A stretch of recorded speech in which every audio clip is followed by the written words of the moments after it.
You'll hear them at raves, you'll see them at nightclubs, you'll hear them on the radio, you may even see them at your favourite holiday location. As long as there's music about, you'll most likely find a DJ. But with DJing becoming a more common practice, questions like do DJs just press play on their live shows have arisen. With some megastar DJs even admitting that they just press play on their live shows. It begs the question of can anyone become a DJ? In this short film, I aim to see what DJs actually do behind their decks, and to see if it is more than just jumping up and down to the beat and pressing play. Over the next few weeks, I'm going to teach myself the basic skills of DJing, and to see if it is as easy as some people say it is. Since I am the main focus of this research project, it's probably best that you know a little bit about myself and my musical background.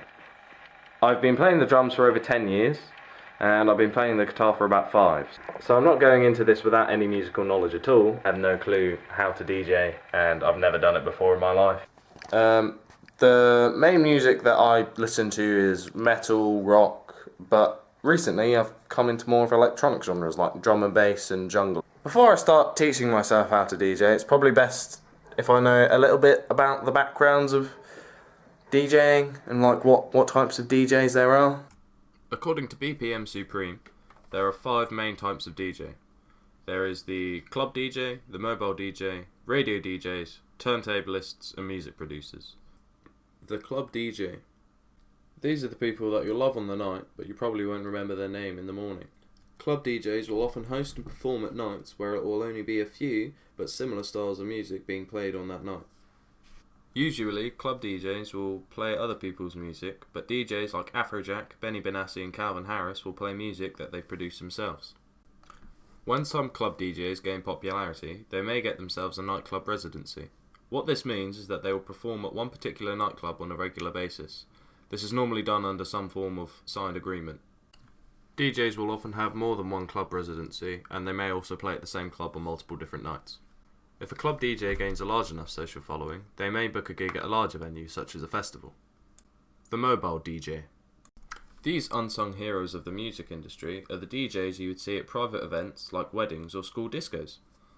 These types of DJs are often more approachable than other DJs when they're performing. They'll often partake in conversation with guests, and if you ask them kindly enough, they may even take a song request. These DJs will produce the soundtrack to the event that they are playing at, and therefore will need to have a wide variety of songs available for them to play.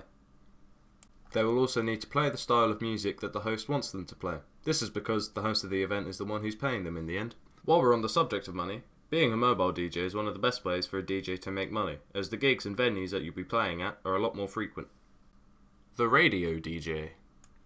These guys are the ones you'd be most familiar with, as they're the guys that are live on air every single day, 7 days a week. Some radio DJs perform live mixes while playing on air, while other radio DJs just talk in the gaps in between songs.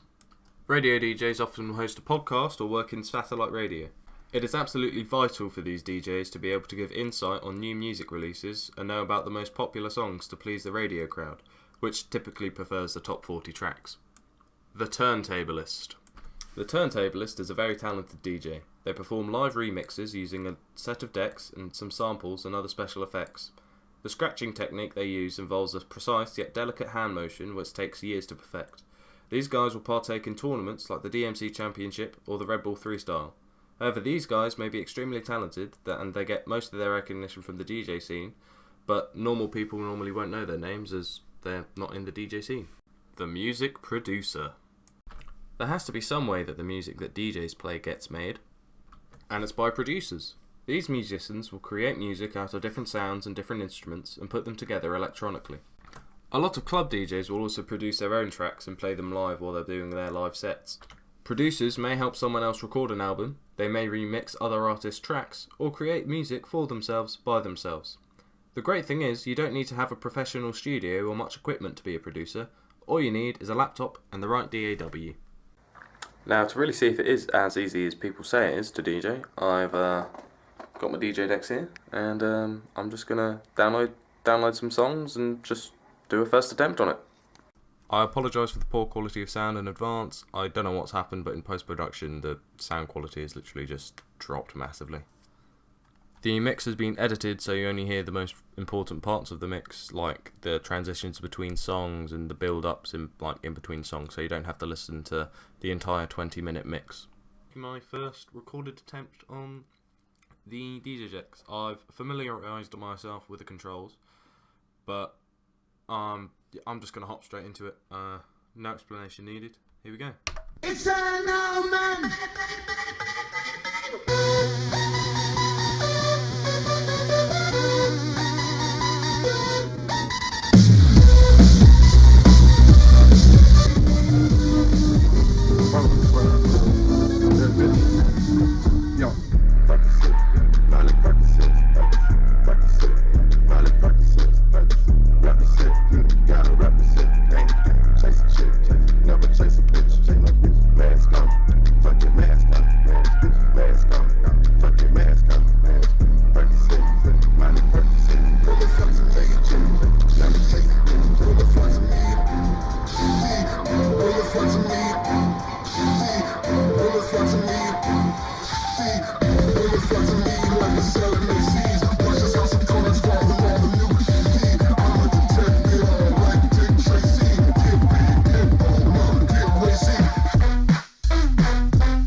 Sound of the bass strip on this one. VIP business.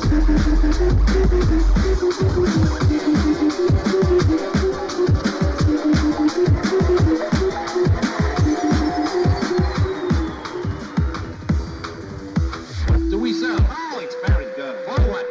That's the broken ball. Hey, the stuff that we're selling does much more than that. Shut up. Our stuff's very special. Now look. It's the famous Iron Pill. Iron Pills? Yes, Iron Pill. What is that?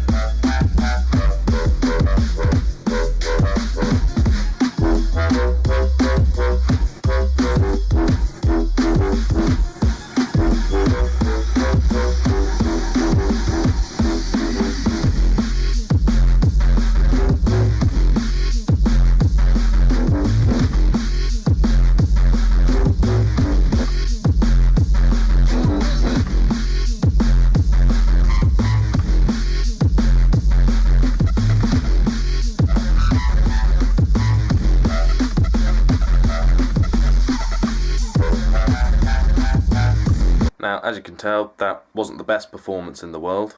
However, it could have been a lot worse. Since the DJ software I'm using, Virtual DJ, automatically matches the BPM of the two tracks that I'll be mixing together, and you can sync songs with just the simple press of the sync button, it's actually quite hard to sound really, really bad. However, a lot of the songs that I used were going from drop, so the build up to the drop, then playing out the main part of the song, then another build up to the drop, and that was just happening over and over again. So I'm leading the songs going from build up to drop, then build up to drop. So instead what I need to do is I need to mix one song going from the build up to the drop, and then mix in another song at the same time in the build up to the drop, if that makes any sense. So the songs drop at the same time.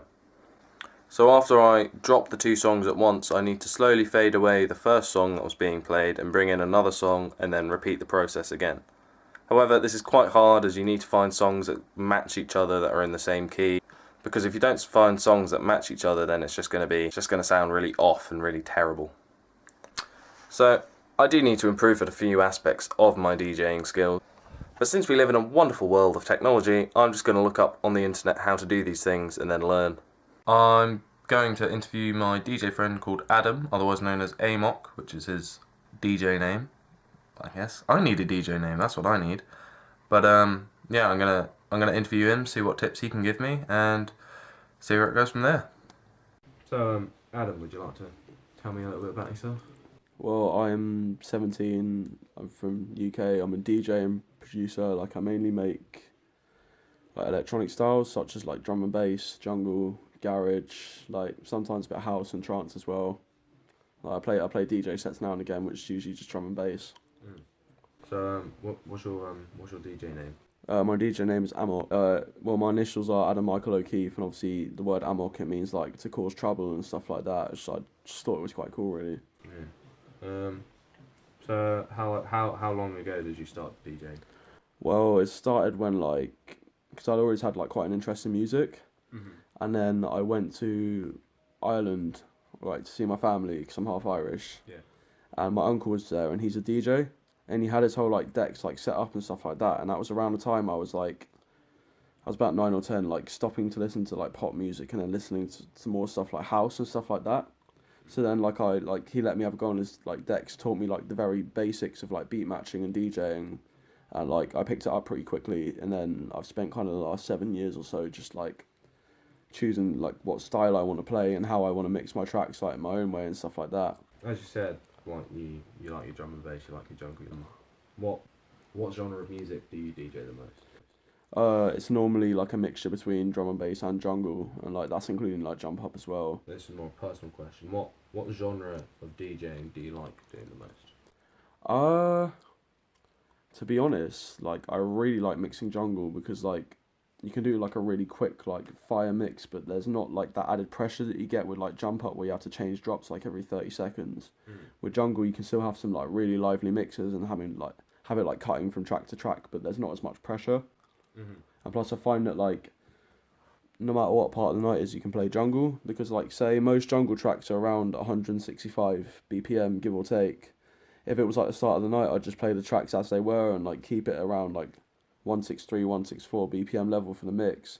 But say if it was later on in the night, I could play those same tunes but just keep the tempo of the mix at 170, which would have it a bit faster and a bit more lively, but it'd still be the same tunes because they the actual synth work in them and the way they're produced makes them really tracks that people want to dance to.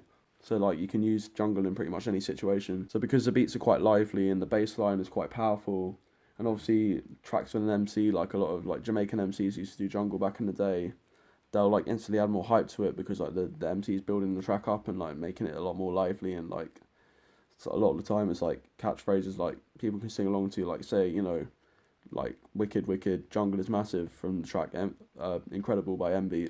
It's a lot of stuff like that just makes people remember the song more and want to dance to it more. After answering that, what would you say is your favourite genre? I don't really think I could pick one. I'd say if I had to pick a favourite, it would be breakbeat, which is very kind of slower jungle, where jungle came from, Prodigy, early Prodigy style tracks. Do you know the song Outer Space? Yeah, it'd be tracks that sort of style. There's a lot of different ones. If you look around, and they're very because they're you can listen to them quite chilled out because they're normally 135 to 145 in BPM, and then they blend in with house and stuff like that. And but you can still listen to them on a night out. They still got some proper powerful tunes that are around that sort of genre. I just think the use of samples and some of the songs is so innovative to the point where it would be more innovative than just playing your own instrument. Because to listen to that sample and to find it and to know how it would work in a different track is an incredible skill, and it's something I'm trying to work on as well. So that's why I'd say breakbeat is my favourite genre. Breakbeat. So you said your uncle got you into DJing? Yeah. Well, it's just because me and him were showing each other a lot of tunes, because I'd recently just got into house music around the age of 9 or 10. And we were talking online a little bit and sharing tunes, and then I came over to Ireland for a couple of weeks just to see so I've got a lot of people that live in a close range in my family in Dublin. So I went to see all of them, and I stayed 1 or 2 nights with my uncles, and my uncle had the decks out. He got them out to show me. So he loaded up a couple tracks that I knew, and taught me how to like blend one into the other and like beat match it and everything. And I just like practiced like over those couple of days I was at his. And I was having a proper blast with it as well. I remember how much I enjoyed it for the first time, and like being able to mix. It was like this new, amazing like world of capability that had come to me, because I knew from then on, like once I'd learned to do it properly, I could, you know, create my own, and it becomes a creative thing, not just like playing tracks for people to hear, but playing tracks to actually like craft a piece of art, which would be a DJ set, if you know what I mean. So, like, how did you learn? Did your uncle just... Yeah, no, he just taught me through it step by step, like, you know, how to, like, you play one track on deck A, for instance, and then, like, back then I used to, like, he taught me with a crossfader, but I don't use a crossfader anymore, I just use, like, the volume for each track, but back then he taught me how to, like, play a song on deck A, like, have the crossfader all the way left, and then, you know, obviously with the Q button on the mixer, he showed me how to, like, hear the track that was playing out of the speakers to everyone, and then hear the next track coming along with the cue function. And he taught me how to do that, and he taught me how to like jog the, you know, the actual wheel, because they were CDJs, CJ1000s I think. So he taught me how to like jog the wheel to like jog it into, or like kind of like faster or slower until it matched the beat, and to like get the timing, like beat matching basically. And like, because I've been told I've got like a naturally good ear for like music, like I'm pitch perfect when it comes to like keyboard notes and stuff like that. I guess that's why I just picked it up so quickly. Like even when I was leaving, he was like, "You've actually done like really well.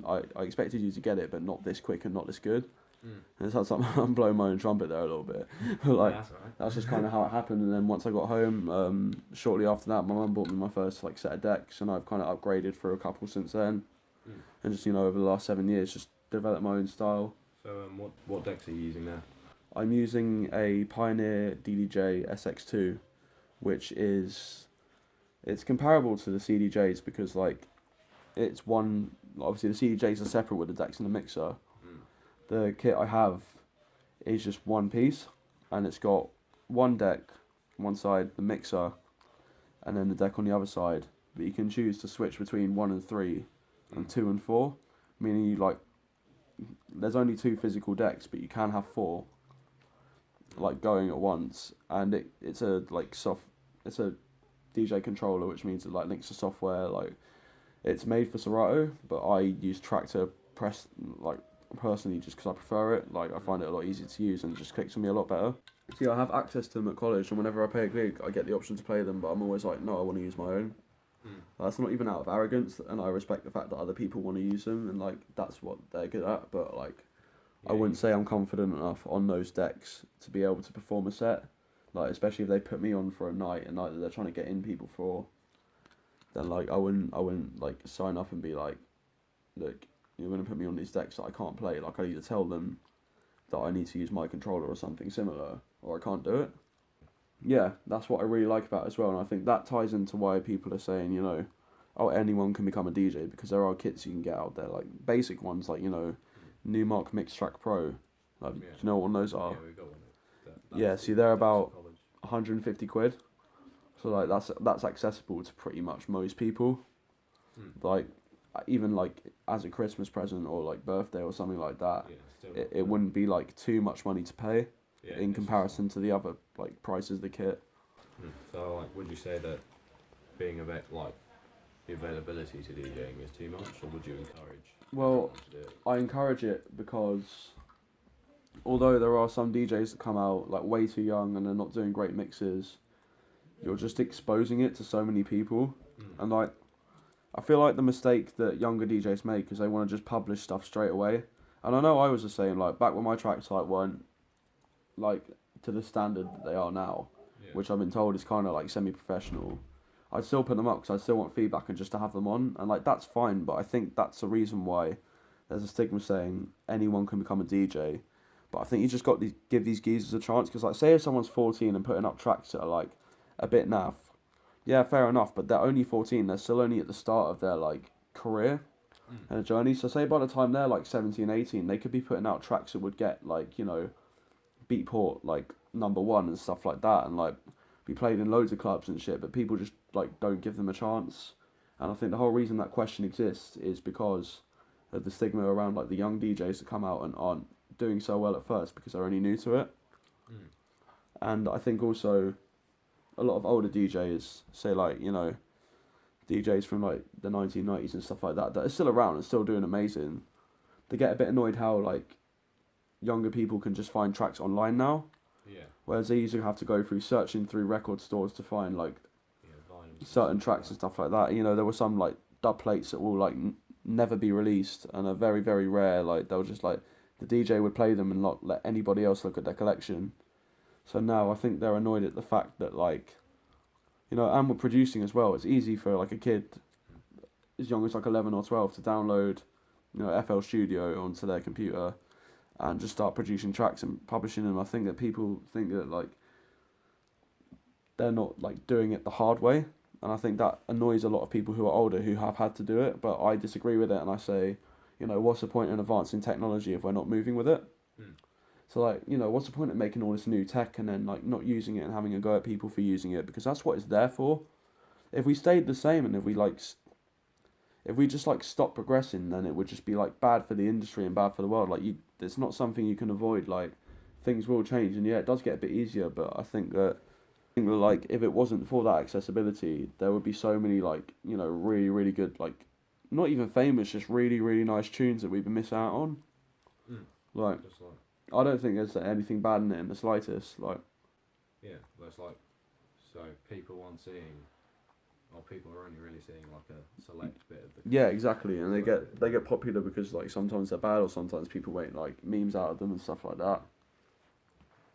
Do you have any tips for anyone getting into DJing? Well, to be honest, like, you just have to know you really want to do it. Like, it can be an interest that's grown with like practice and stuff like that. But like at the end of the day, in one way or another, your heart kind of has to be in the music. I mean, and fair enough if you want to just become like, you know, a DJ for weddings and parties and stuff like that. Like I do that on the side, and you know, there's nights where I make like £80 for 2 hours, so it's good money. Yeah. Like it's a good investment. But if you want to be like difference between like a party DJ and a DJ who's actually like an artist.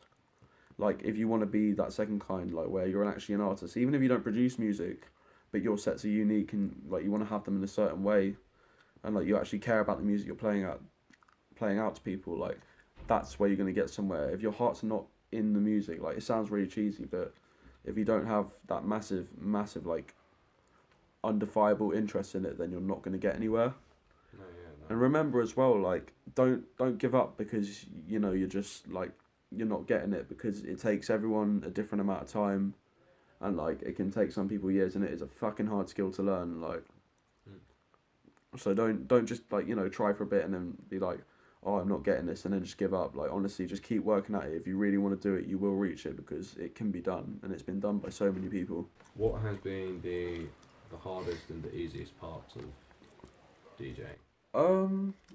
Hardest would be when, you know, there's been a couple of instances when I was just kind of like starting out doing like paid gigs when I was about 13 or 14, where I've turned up and been like, oh wait, I've forgotten this lead, and, you know, nearly had a panic attack and been like, oh my god, this person's like gonna not pay me and I'm gonna get like a bad reputation and stuff like that. Or when you're just mixing and you drop something and you're unsure about and you're like nervous about the crowd. Like with those times I was talking about with the gigs, I was lucky that my dad used to bring me, and they'd never be too far, so like if I had a missing piece, my dad would be able to run and get it for me. But like, you know, nowadays it'd be me getting myself to my own gigs, which is why I proper like over check and over prepare, because it's like the worst thing that can happen to you when, you know, you turn up for a paid job, or even for a free job where it's just like, you know, where I play drum and bass sets. Like, I don't get paid for them, but it's, you know, getting my name out there, and you're missing something and you like start to think it's gonna mess up your whole set. But I'd say the easiest, or for me the best favourite part, is if I'm playing like a set like drum and bass or jungle, which I really love, and then I drop a tune and people just respond to it in such a good way, and people are just so happy that you dropped this tune. Like, it genuinely like reminds me why I love DJing and like how worth it is, and like, you know, it keeps me like motivated. It sounds really cheesy because it's what everyone would say, but it's just so true. Like, when you drop like a banger and people just go for it, and like, you know, they're you can tell that they're moving well, like responding well to the way you're changing the songs and that. And when you know, like, you know, people are doing it and you're doing a good job, like, that's don't know if it qualifies easiest, but definitely the best part of DJing for me. Like, We're making people just. yeah, I mean, some people like don't like to admit it, but DJing is live performance. Like, obviously, you're not playing the instrument there and then, but then, you know, a DJ set that was like an hour could have like 40 tunes in it, and you'd have to like know when to drop this, when to drop that, and then judge the crowd and say if the crowd are like, slightly going off what you're doing, like make the risk whether to change it up a bit, and like, you know, always keep it in time. And like quite often, like more often than not, I've done like, say if I've like loosely, not track by track, but done like a rough set list for myself to stick to.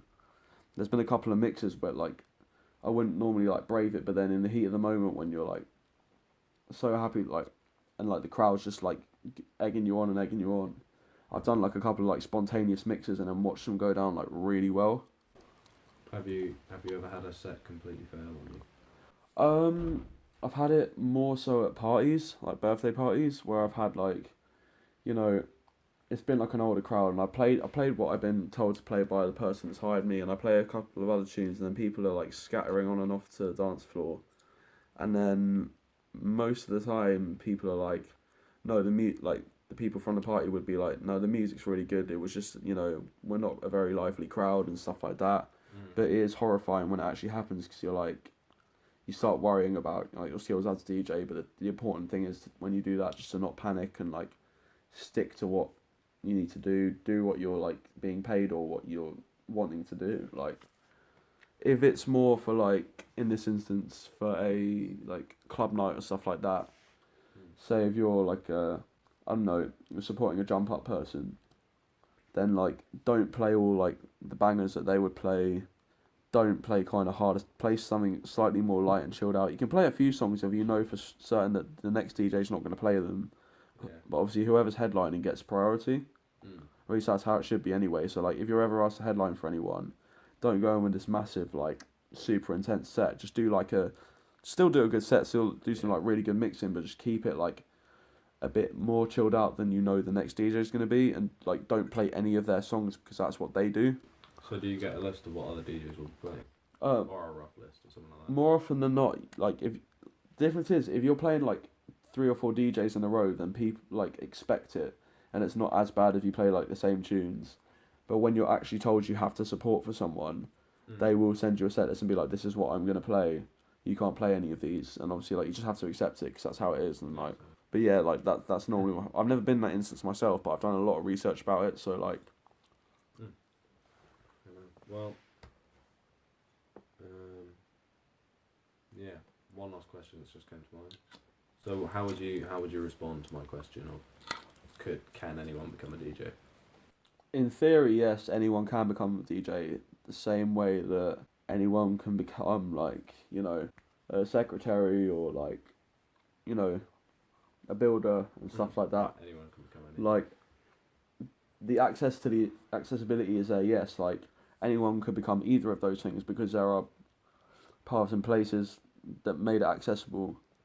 But it doesn't mean everyone will become a DJ. It means the people, like, because, like, say if, like, a lot of people taking this interest in, like, DJing because it's accessible, and say roughly, like, say 40% of them don't care about it as much as they should, it'll be that 40% that will fall behind.